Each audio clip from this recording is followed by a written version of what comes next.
Migawanyiko chamani ODM yashuhudiwa kuhusu iwapo chama kitasalia serikalini au kitarejea barabarani kuipinga serikali. Ninatambua kwamba vijana wengi waliokamatwa na kushtakiwa kwa makosa ya uhaini hawakujua wanachokifanya. Rais Samia Suluhu azungumzia maridhiano huku akiahidi marekebisho ya katiba na msamaha kwa wanaokabiliwa na mashtaka ya uhaini.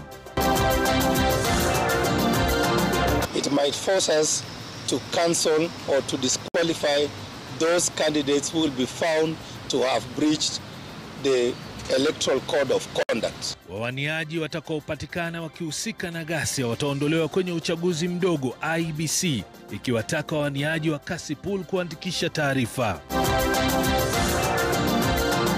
Na kwenye longa leo tunauliza, Oya linamaanisha nini? Oya inamaanisha ni kama hai lakini ni sheng. Neno la mshangao hilo. Kitu kama upepo, baridi, inafanya. Oya ni kama kusema ni aje.